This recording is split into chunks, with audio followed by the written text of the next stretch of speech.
Iniciamos pela manhã a série Luz, baseada no texto de João, eu sou a luz do mundo. Jesus, o Verbo se fez carne e habitou entre nós, cheio de graça e verdade, e nós vimos a sua luz. E hoje à noite eu queria falar sobre a luz do coração, a luz que precisa iluminar urgentemente, necessariamente, o nosso coração. E o texto que eu escolhi, o texto de Efésios, capítulo 1, do 15 ao 23, diz assim: por isso, desde que ouvi falar da fé que vocês têm no Senhor Jesus, e do amor que vocês têm por todos os irmãos na fé, não paro de agradecer a Deus por causa de vocês, e sempre me lembro de vocês nas minhas orações, e peço ao Deus do nosso Senhor Jesus Cristo, o Pai glorioso, que dê a vocês o seu Espírito, o Espírito que os tornará sábios e revelará Deus a vocês, para que assim vocês o conheçam como devem conhecer. Peço que abra a mente de vocês para que vejam a luz dele e conheçam a esperança para a qual os chamou, e também para que saibam como são maravilhosas as bênçãos que ele prometeu ao seu povo. Como é grande o seu poder que age em nós, os que cremos. Esse poder que age em nós é a mesma força poderosa que ele usou quando ressuscitou Cristo e fez com que ele se sentasse ao lado direito no mundo celestial. Cristo reina sobre todos os governos celestiais, autoridades, poderes e forças. Ele tem um título que está acima de todos os títulos das autoridades que existem neste mundo e no mundo que há de vir. Deus colocou todas as coisas debaixo da autoridade de Cristo e deu a Cristo a igreja como único Senhor de tudo. Esta igreja é o corpo de Cristo.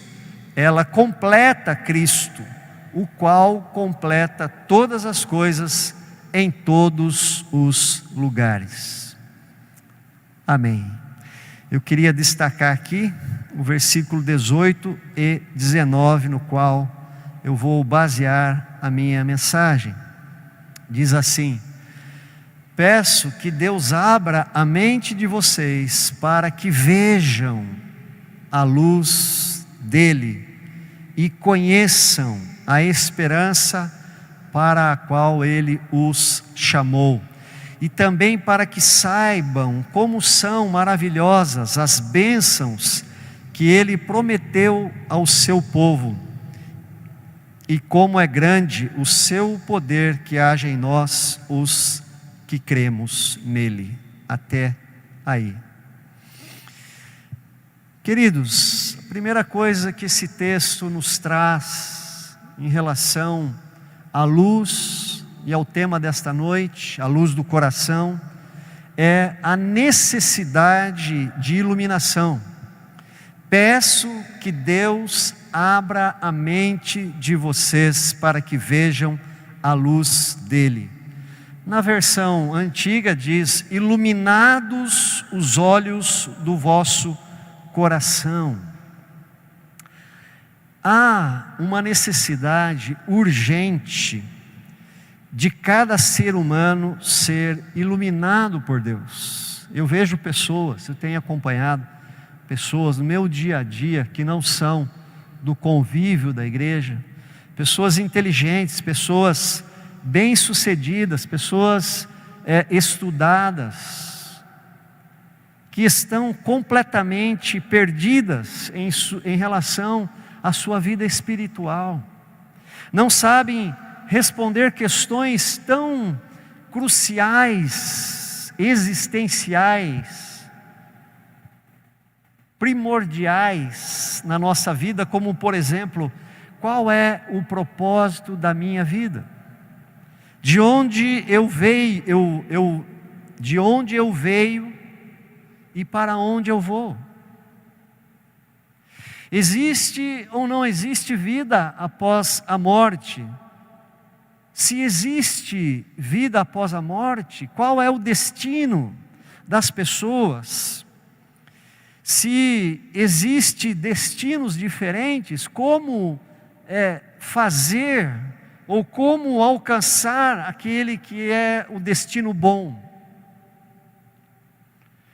A própria questão sobre Deus, Ele existe ou não existe? Afinal, Deus nós não vemos.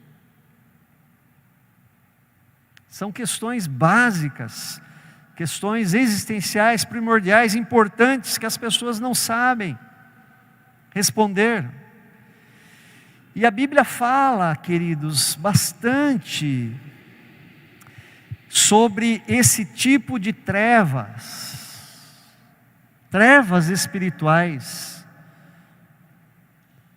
Em Mateus, por exemplo, depois do nascimento de Jesus, repetindo as palavras do profeta Isaías, Mateus no capítulo 4, versículo 16, o povo que jazia em trevas, viu grande luz, e aos que viviam na região e sombra da morte, resplandeceu-lhes a luz. O apóstolo João, no início do seu livro do Evangelho, no versículo, logo no início do seu Evangelho, diz: o julgamento é este, que a luz veio ao mundo, e os homens amaram mais as trevas do que a luz, porque as suas obras eram más. O próprio Jesus disse a respeito dele mesmo: eu sou a luz do mundo, quem me segue não andará em trevas, pelo contrário, terá a luz da vida. Então, queridos, existe uma necessidade generalizada de todo ser humano sair das trevas espirituais. Todos nós somos pecadores por natureza. E o salário do nosso pecado é a morte. A Bíblia diz que os nossos pecados fazem separação entre nós e o nosso Deus. E separados de Deus pelo pecado, nós vivemos onde? Nas trevas. Deus é luz. A separação dele é trevas. E a maioria das pessoas não sabe, mas vive em trevas espirituais. E muitas pessoas boas, honestas, mas que ainda não foram iluminadas pelo Espírito de Deus. Paulo diz em Efésios 5:8: pois outrora éreis trevas, porém agora sois luz no Senhor, andai como filhos da luz. Há um tempo anterior de trevas, há um novo tempo agora em Cristo, que nós estamos na luz. Texto que eu gosto muito, de Colossenses, que vai exaltar a grandeza de Cristo, diz: Ele nos transportou do império das trevas para o reino do Filho do seu amor.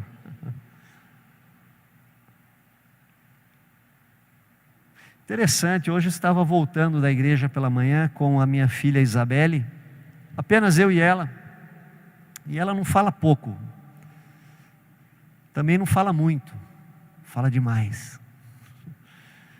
E ela diz assim para mim: pai, não foi nós que escolhemos, né? Deus. Eu falei: da onde você tirou isso? Como que você sabe isso? Falei: filha, exatamente. Ele nos transportou do império das trevas para o reino do Filho do seu amor. Efésios 2, nós estávamos mortos em nossos delitos e pecados, ou seja, nós estávamos mortos, estávamos no vale, estávamos enterrados, estávamos na escuridão. Ele vos deu vida, estando vós mortos nos vossos delitos e pecados. Eu falei, é isso mesmo, minha filha, Ele nos escolheu. Percebam então, queridos, claramente que a Bíblia faz uma separação entre os que vivem na luz e os que vivem nas trevas. Viver nas trevas não significa somente estar envolvido com o diabo e as suas obras, essas coisas pesadas de satanismo, não.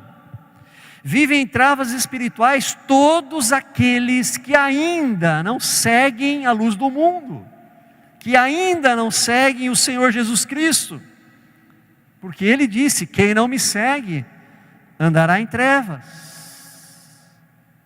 Então existe uma necessidade preemente, urgente, de iluminação da nossa alma, do nosso coração. Deus já iluminou o teu coração? Será que todos aqui nesta noite, todos que estão lá em seus lares me assistindo, será que Deus já iluminou o teu coração? Você sabe dizer quando que a luz do céu entrou no seu coração? Eu me lembro de uma história que alguém me contou aqui desta igreja. Eu não me lembro de qual família agora, mas diz que um compultor, aquele que vendia livros, vendeu uma Bíblia. Eu não tenho certeza que é a família Hingst. E vendeu uma Bíblia e disse assim, esse livro é muito importante, leia. Esse livro é o livro mais vendido no mundo. E o irmão começou a ler a Bíblia e ele não tinha nenhuma fé, ele não frequentava nenhuma igreja, ele não conhecia a palavra. E ele foi lendo a Bíblia.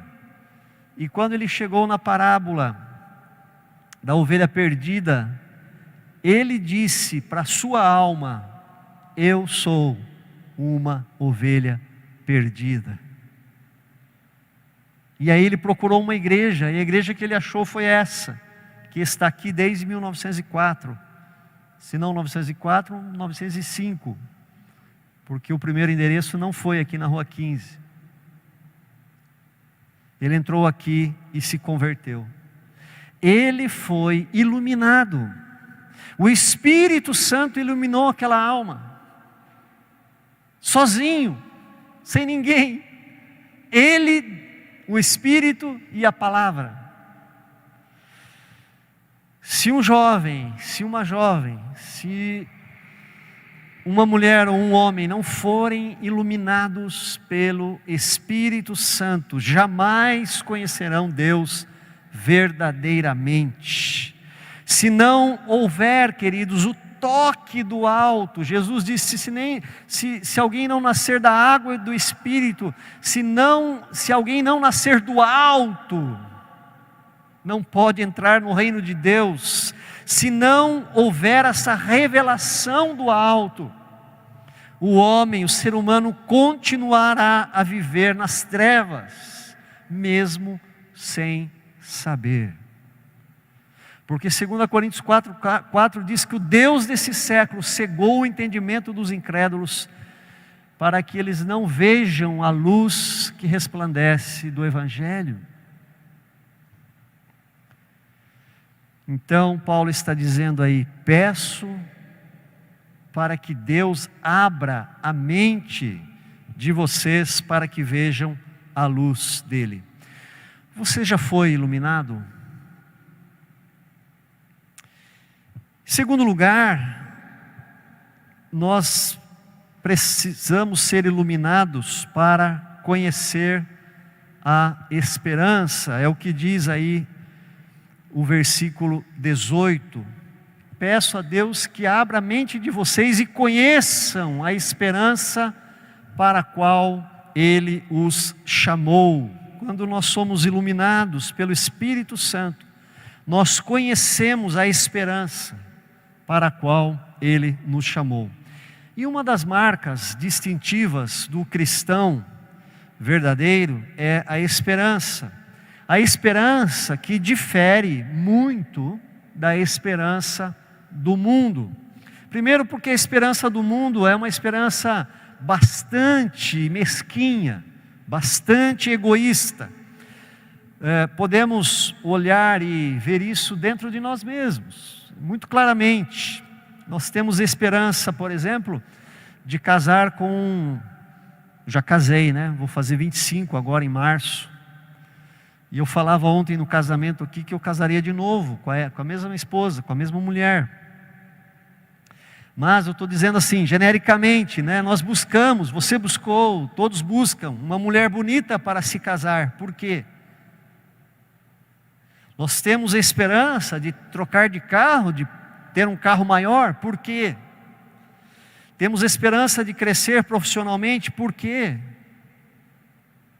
Não que isso não sejam desejos passíveis, são, mas muitos deles são para massagear o nosso próprio ego, para nós nos mostrarmos perante as pessoas, para nos sentirmos importantes perante as pessoas. Em segundo lugar, a esperança do mundo difere da esperança cristã porque é passageira. Tudo que temos esperança de ser, de ter ou de fazer, termina e acaba quando nós conseguimos. E aí nós vamos procurar outro motivo para nos dar esperança, outra coisa para mover a nossa vida. A esperança cristã não, ela é diferente. Primeiro, porque ela é eterna, ela não passa. A esperança cristã move a nossa vida aqui, mas ela nos projeta para a vida eterna. Nós desejamos viver bem aqui, sim, mas sabemos que aqui não é tudo. Sabemos que no céu, ali sim será a nossa pátria. Nós somos tão somente aqui peregrinos. Estamos aqui de passagem. E a verdadeira vida com Deus, completa, plena, abundante, viveremos na glória, na Nova Jerusalém. Um lugar onde não haverá mais a morte, nem a tristeza, nem o choro, nem a dor, porque as coisas velhas já passaram. Esta é a nossa bendita esperança que não murcha, como essas flores, que não envelhece, que não acaba.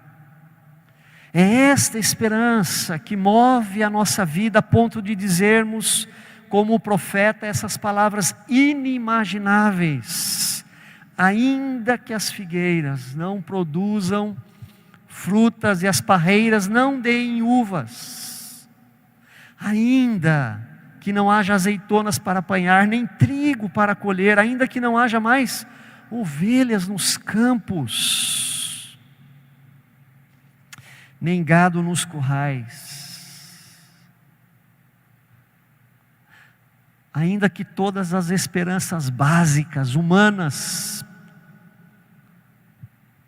se forem, ainda assim eu darei graças ao Senhor, e eu o louvarei a Deus, eu louvarei a Deus, o meu Salvador.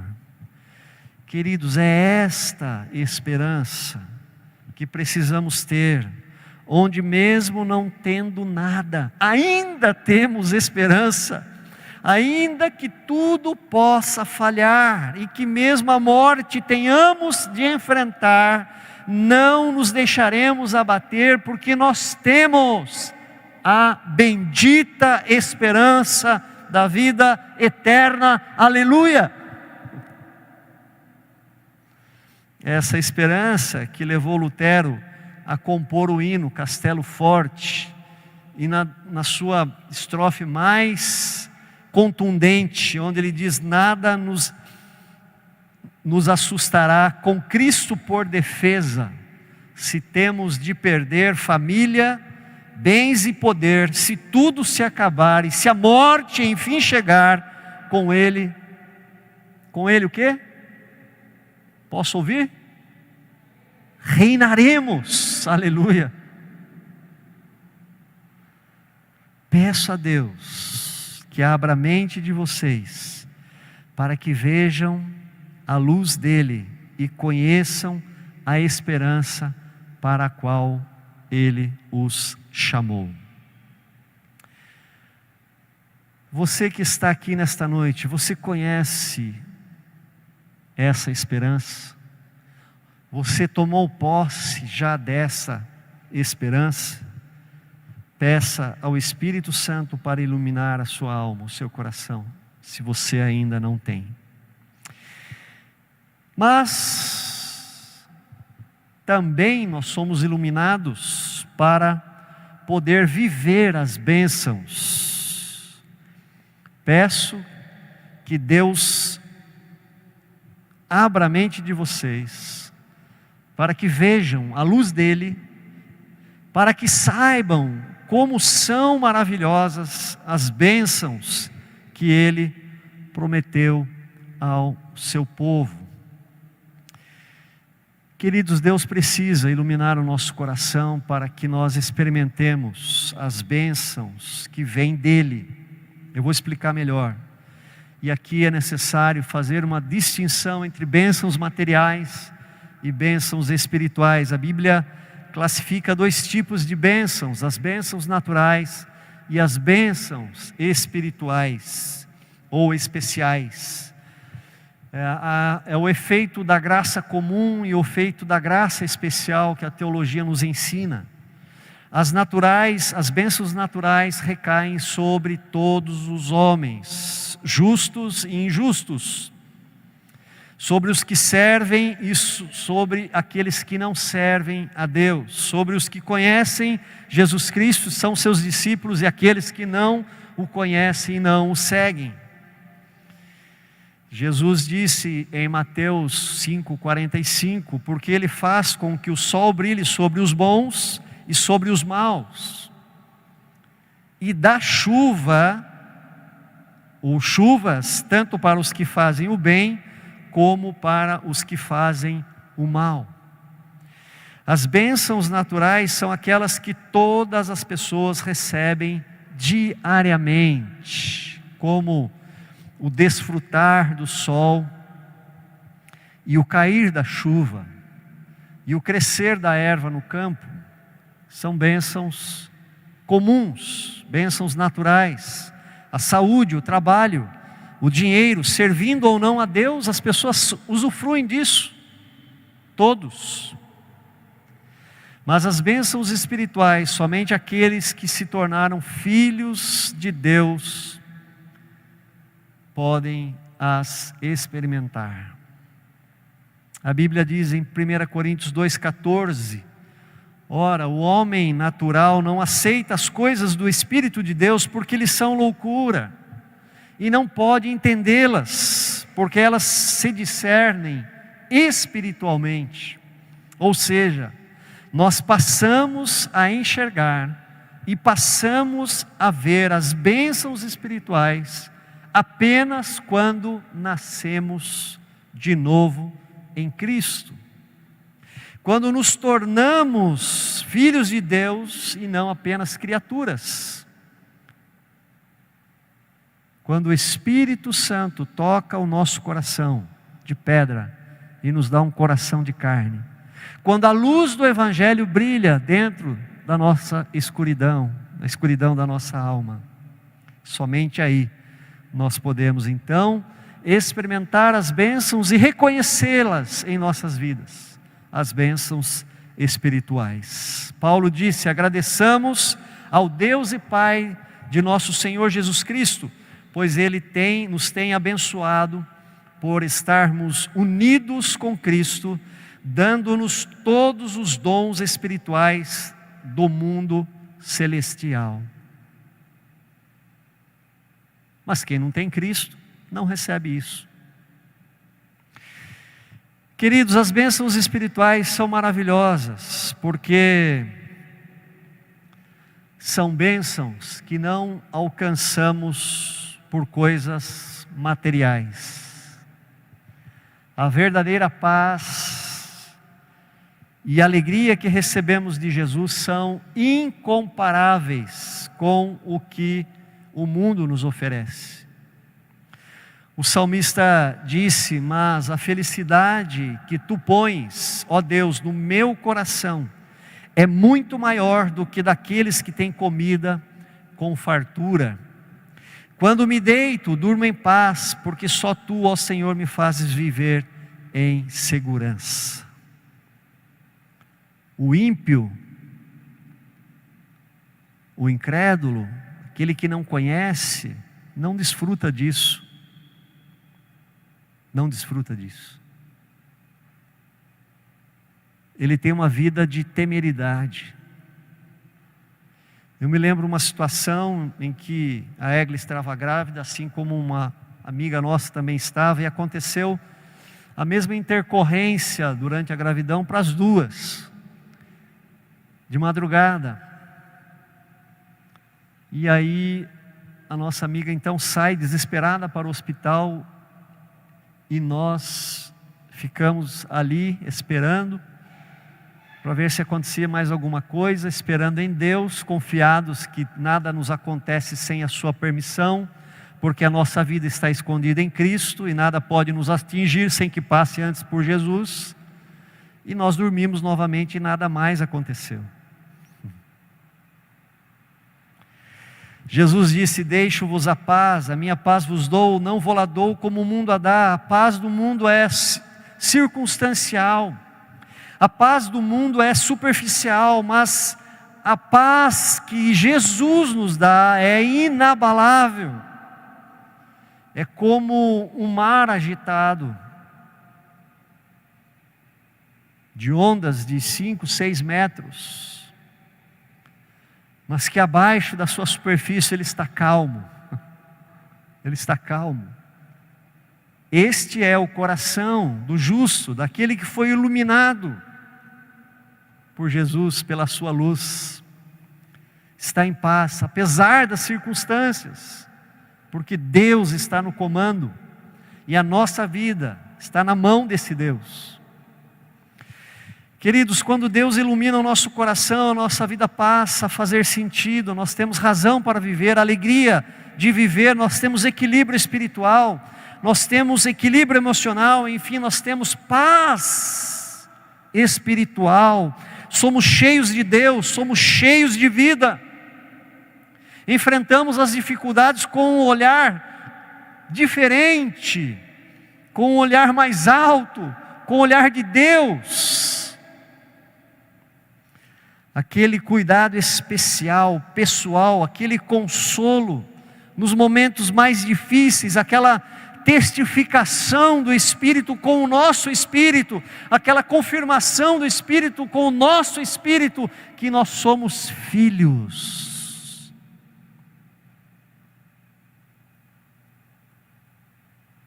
Quem tem isso? Somente aqueles que a luz de Cristo invadiu o seu coração. Só tem aquele ou aquela que reconheceu Jesus como Salvador e Senhor de sua vida. Não é à toa que Jesus disse que Ele é o pão da vida, e Ele também é a fonte de água viva. Então quero perguntar mais uma vez: você já teve o seu coração iluminado por essa luz? E em último lugar, queridos, nós somos iluminados também para experimentar o poder de Deus. Peço que Deus abra a mente de vocês para que vejam a luz dele, para que saibam como é grande o seu poder que age em nós, os que cremos nele. Finalmente, queridos, quando somos iluminados pelo Espírito Santo de Deus, nós experimentamos o poder de Deus em nossa vida. Nós sabemos pela Bíblia que Deus é onipotente, ou seja, que Ele tem todo o poder. Nós sabemos. Ele é o Criador dos céus e da terra, Ele é também o sustentador do universo. Quando Ele disser lá, ó, acabou, eu vou fechar a cortina da história, vou apagar as luzes, vou chamar aqueles que são meus, dos quatro cantos da terra, esse planeta aqui implodirá. Tudo funciona em função do que Deus criou, organizou e ordenou o andamento do universo. É só olhar e ver o funcionamento, queridos, das leis da natureza. Como tudo caminha numa perfeita ordem. É só olharmos também para o nosso corpo humano, essa máquina perfeita, onde tudo funciona numa ordem e numa sequência. Deus é poderoso. Deus é poderoso. Mas eu apenas conheço esse poder de perto quando eu sou iluminado pelo Espírito Santo. Então, quando eu me achego a Deus, é que verdadeiramente eu experimento do seu poder. E queridos, uma das maiores manifestações do poder de Deus se dá quando Jesus nos converte por meio do Espírito Santo. Olhe bem, preste muita atenção no que eu vou dizer agora. Não há neste mundo coisa mais difícil de acontecer. Não há neste mundo coisa mais difícil de ser transformada do que a natureza humana. Spurgeon disse que é mais fácil fazer um leão comer capim do que converter um pecador. Me diga que poder faz um homem que viveu mais de 20 anos no adultério, na bebida, na violência. Que poder é que pega este homem e o transforma num marido educado, fiel, livre do vício da bebida? Me diga se existe um poder maior que pega um travesti na boca do lixo em São Paulo, soro positivo de HIV, viciado em drogas, com a vida toda destroçada, e o transforma no marido de uma mulher e pai de filhos e pastor.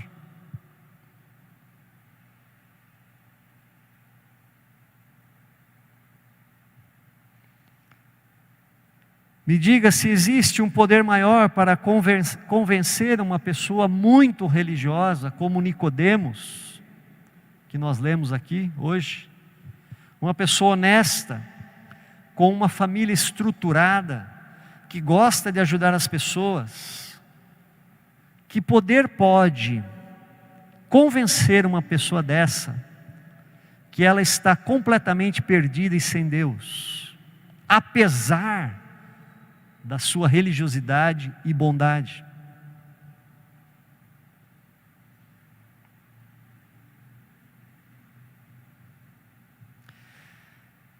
Existe um poder maior do que aquele que opera numa pessoa que está à beira da morte, morrendo dia após dia, cheia de dores, mas em que em nenhum momento blasfema contra Deus. Pelo contrário, todos os dias ela diz e sai da sua boca: glória a Deus, glória a Deus, glória a Deus. Existe um poder maior do que aquele que une duas pessoas que se divorciaram e voltam a se casar novamente. Existe um poder maior que leva uma pessoa a largar a a sua promissora carreira de medicina para se tornar um pastor. Existe um poder maior que levanta uma pessoa de um leito de enfermidade, quando os médicos já desenganaram a família e estão prestes a contratar a funerária. Existe um poder maior que consegue dar uma perfeita paz a um coração completamente angustiado e desamparado, sem perspectivas. Queridos, Deus faz tudo isso e muito mais, muito mais, muito mais. Eu tenho orado e tenho buscado aqui nesta igreja um despertamento espiritual. Eu sei que a pandemia veio como um balde de água fria. Quando nós olhamos aqui, vemos esses bancos vazios. Mas eu creio, queridos, que eu vou experimentar, e esta igreja vai experimentar, e eu peço que você esteja comigo nessa oração. Muito mais do que Deus já fez, Ele fará em nosso meio. A Bíblia diz: e agora que a glória seja dada a Deus, o qual por meio do seu poder que age em nós, pode fazer muito mais do que nós pedimos ou até pensamos. Peço que Deus abra a mente de vocês, para que vejam a luz dele, para que saibam como é grande o seu poder que age em nós, os que cremos nele. Então, pela última vez, eu pergunto para você nessa noite: você já foi iluminado? O nosso coração precisa ser iluminado pela luz de Cristo. Todo ser humano, em seu estado natural, precisa ser iluminado pelo Espírito Santo. Todo. Para que se converta a Jesus, porque todos pecaram e carecem da glória de Deus. E quando isso acontece, nós nascemos de novo, nos tornamos nova criatura, e a partir daí a luz do Evangelho ilumina o nosso coração, experimentamos e alimentamos uma nova esperança, uma esperança da eternidade. A partir da luz do Evangelho em nosso coração, passamos também a experimentar das bênçãos espirituais, que só recebem aqueles que se tornam filhos de Deus, herdeiros de Deus, por meio de Jesus. E por último, o verdadeiro poder sobrenatural do Espírito Santo também é dado somente àqueles que tiveram os seus corações iluminados pelo Evangelho de Cristo. Então a minha pergunta nesta noite é: quem precisa dessa luz de Jesus em sua vida? Quem precisa ser iluminado? Quem precisa ser iluminada?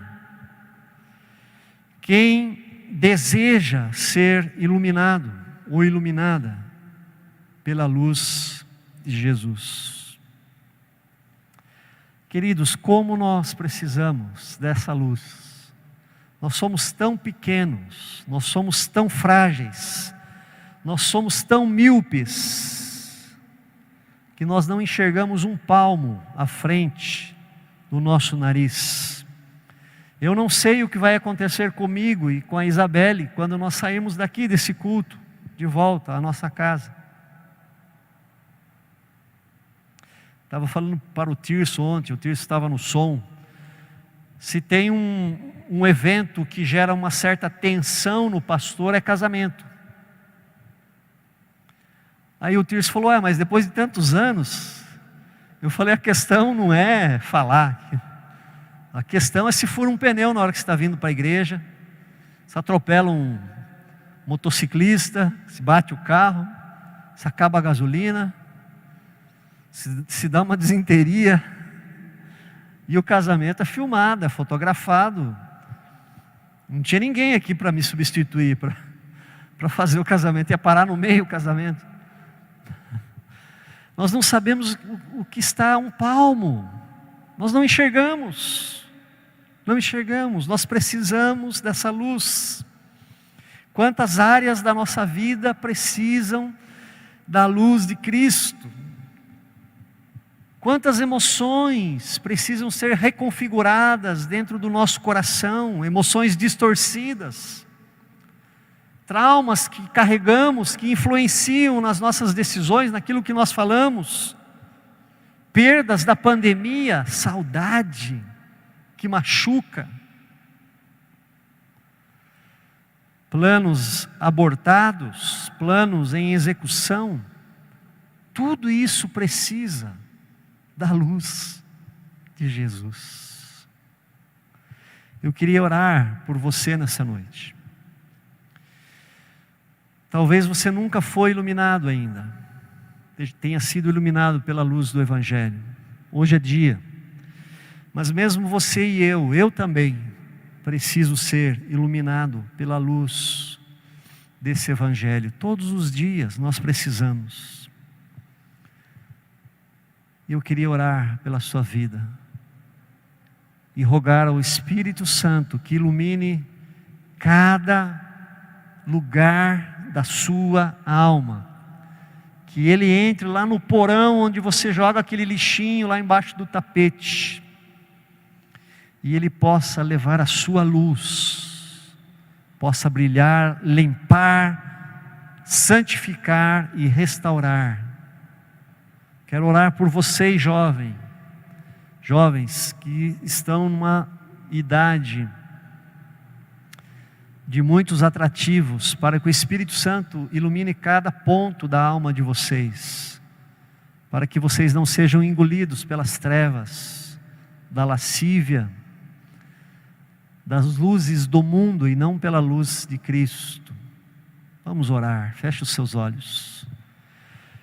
Pai, em nome do nosso Rei, Senhor e Salvador Jesus, eu peço que a luz do Senhor brilhe em cada coração que me ouve nesta noite.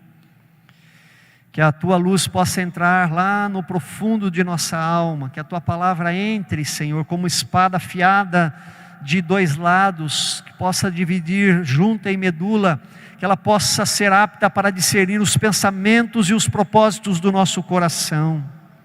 Não permita, Senhor, que 1 centímetro quadrado do nosso ser fique nas trevas, mas que a luz de Jesus brilhe em toda a nossa vida, Senhor. Especialmente naquelas que nos fazem chorar, naquelas que nos trazem medo, naquelas que nos trazem ansiedade, que a Tua luz brilhe sobre o nosso coração, sobre a integralidade da nossa alma, Senhor, em nome de Jesus. Que a Tua luz ilumine, Senhor, as nossas decisões, os nossos planos. Que a Tua luz ilumine, Senhor, as nossas perdas, a nossa angústia, para que de angústia seja transformada em alegria, Senhor. Que a Tua luz brilhe em nós, Senhor. Nós queremos ver a Tua glória hoje aqui, Senhor, neste lugar, em nossos corações, em nossas vidas, para que a esperança seja renovada nesta noite, Senhor. É a minha oração, baseada na Tua palavra, Senhor, em nome de Jesus. Amém. Amém, queridos.